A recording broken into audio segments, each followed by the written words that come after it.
Hello, everybody. So as I mentioned on Monday, we're going to be doing this card today. I'm going to be doing it. I guess you're just watching. I'm going to change it up a little bit because I always do. I can never make the same card exactly the same way twice. I've cut the pieces out already, and I'll tell you what they are. So this is a standard card base, which is 4 1/4 by 5 1/2. When you open it up, it's simply a piece of paper that's 8 1/2 long and 5 1/2 this way. And then you just score it, whatever you want to do, fold it in half, whatever equipment you have. Just make sure this is a nice flat crease. And usually the little tools do that better, but you can use a ruler if you want, whatever you have. Okay, so then the next size in, I decided I was going to do this sweet berry to add another layer. You can see the difference as I'm kind of putting this on. To add another layer, so I just came in 1/4 inch. So this is, I'm not getting it very even right now, but you get the idea. This is 4 by 5 1/4. And then I came in with another layer, came in with the print then, and it's 1/4 inch in. So it's 3 3/4 by 5. Okay, so that's ready to go. This is 2 by 3. This is not what it's going to look like on the card. I am going to cut it, but I want to do my stamping and embossing first before I do that. Because when you emboss, it's a nice idea to keep a hold of a piece a little bit away from the heat gun. Learned that the hard way. Okay, so we've already done this butterfly, like I said, cute. And we're going to do this piece, and we're going to do the larger butterfly. Okay, so let's see here. First thing you do when you want to heat emboss something, and I already was going to do it there, and then my camera did something funky. So the first thing you do is you take this little anti-static bag, and you rub it all over the area you're going to use. Okay, especially with vellum, it's very staticky, vellum is. Okay, then we're going to put it right there even so I can kind of see if I'm getting my stamp even. Oops, let's take this one off.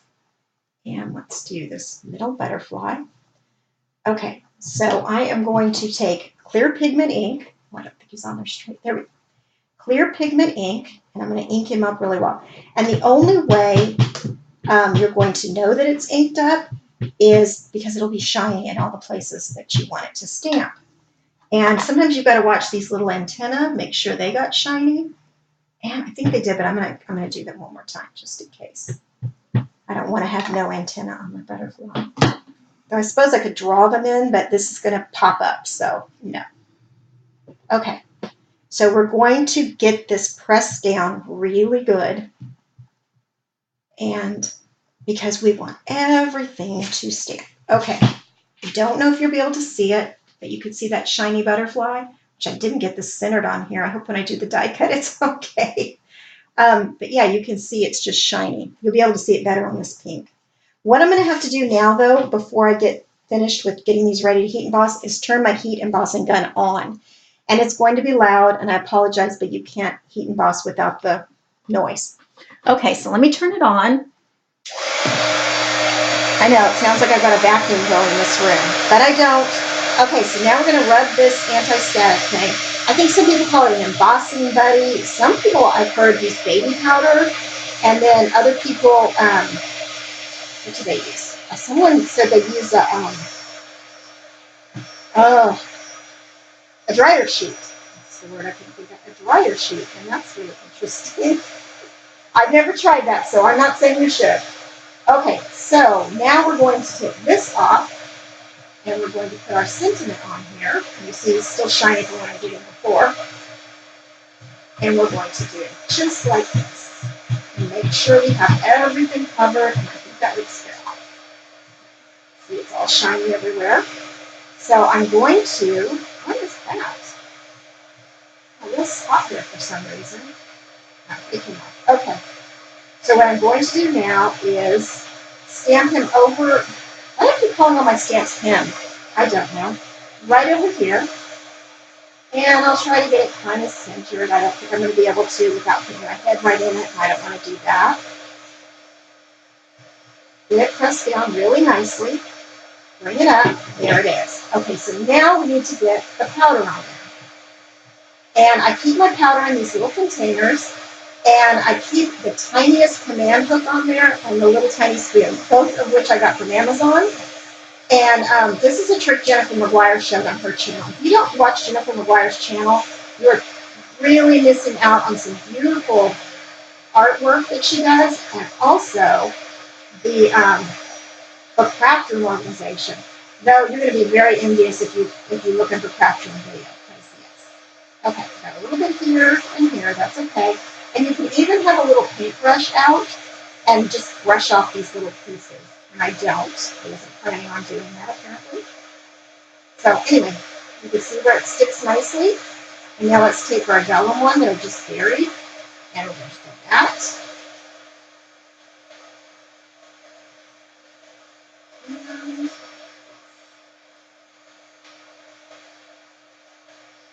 And I'm kind of doing the butterfly that I was going to do before, but that kind of dried out on me. Apparently it wasn't that dry. These places right here where the embossing buddy or the anti-static bag didn't work is because I think I put my fingers down there and the oils from my fingers made that stick. Okay, so let's put this back where it goes so I don't drop it in the thing. Oh, that's the worst. That's why I'm so happy to get this tip. Okay, let me get the embossing done and we're going to do this. Okay, it's going to get louder. So I'm going to hold this by the edge, and hopefully you can see as this turns from powdery looking to shiny. It really is a cool effect. And once you get it shiny, move on, because you do not want to, you can warp it, you can heat it too much.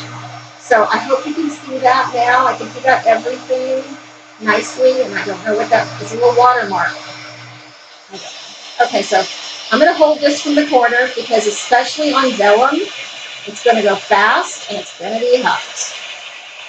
Okay, get this corner, I missed it. There we go. And I hope you can see that just as it turns from that white to this very shiny. It's just beautiful. Now I'm screaming and the heat gun's off. Okay, now I'm going to move things aside and we're going to die cut this butterfly. Now that I've got a heat emboss, I would not recommend doing it when you just have the powder on. You really want this heat embossing to set. And it needs to cool off a little bit, but I'm going to do it anyway. This is not the big machine that I've been showing you.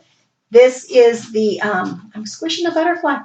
This is the Amaze machine. This is how it looks in the front. And it is, it's just a smaller machine. You can cut all the thin cuts on it. You just cannot cut the, what do you call them? The thick dies where they come on a plate. Yeah, cannot cut those. Let me see. I need to see where the magnet.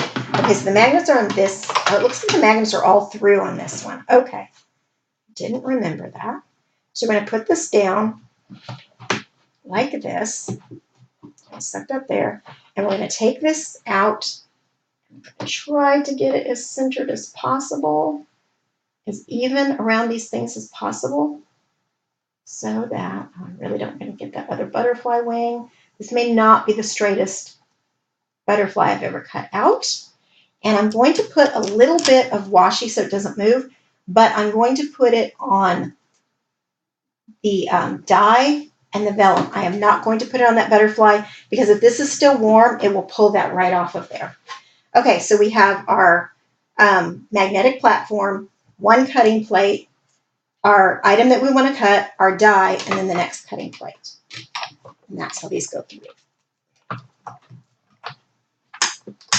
Makes a little bit of a clicking noise or something as the thin metal dies go through because they sort of crack a little bit. Okay, let's take it out. Let's see what we have here. Okay, I think it looks good. Huh? Okay, so here's how he looks. We've got a little white there, and I'm going to cut that off. Let me cut that off. So it looks pretty good. Okay, so we're going to take this aside. I am going to tell you later that this Amaze machine, they are discontinuing it because they're coming up with another small machine, and I think it's going to fold up to close. This platform isn't very big. I don't really know why that's a problem. But anyway, it comes with the base, the whole unit. It comes with the magnetic platform, the two cutting plates, the embossing plate, the embossing pad, and then, of course, instructions. And also there are instructions on this magnetic platform. And you can get it free by buying a package of dies. And then they throw the machine in free.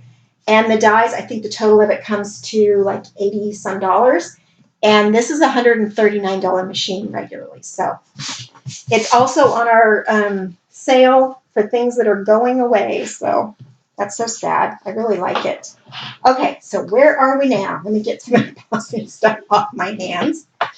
I have powder everywhere, and we do not want to get this all over the card. And there's a little dot there. I'm going to turn it over because that's just how I am.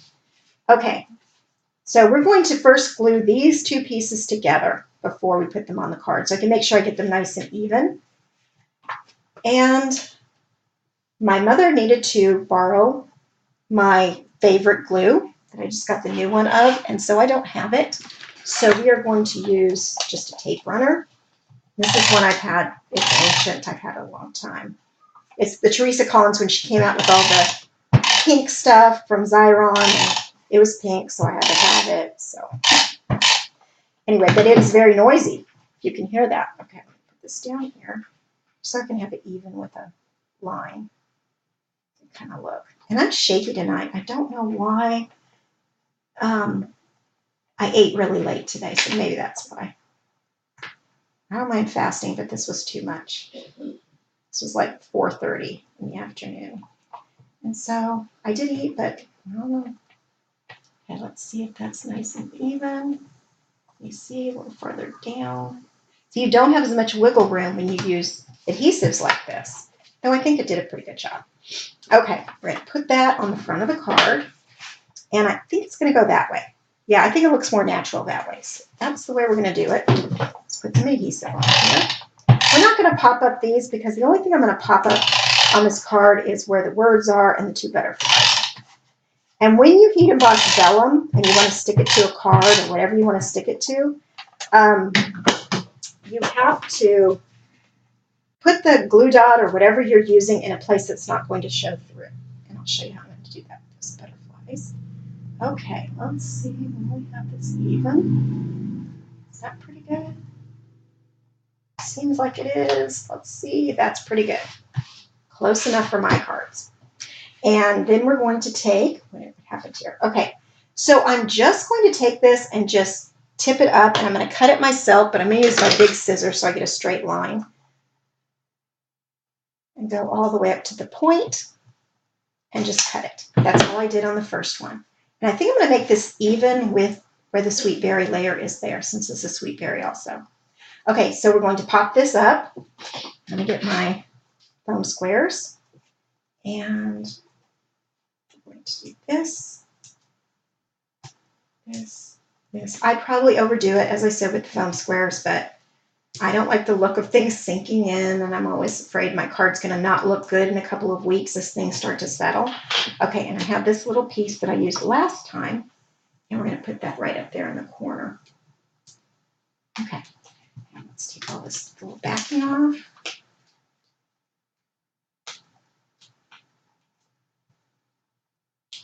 Of course, this table's all staticky for everything to cling to it.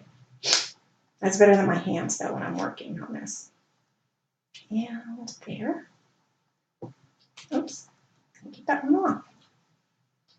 Let's pull it from a different side.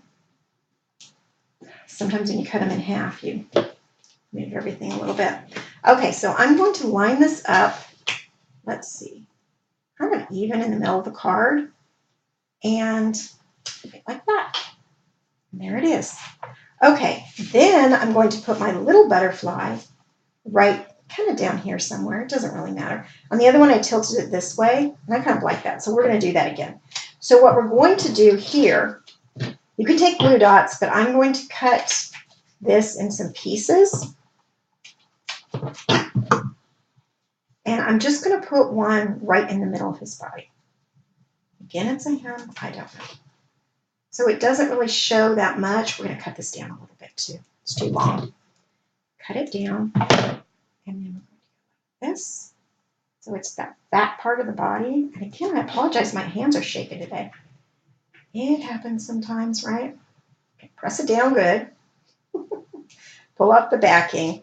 And then just going to put this one like somewhere around there. Now, another thing you can do when you heat emboss on vellum that looks really pretty is to watercolor in these spots. And when you wipe it, it won't stick to the white. It'll just stick in where you haven't heat embossed.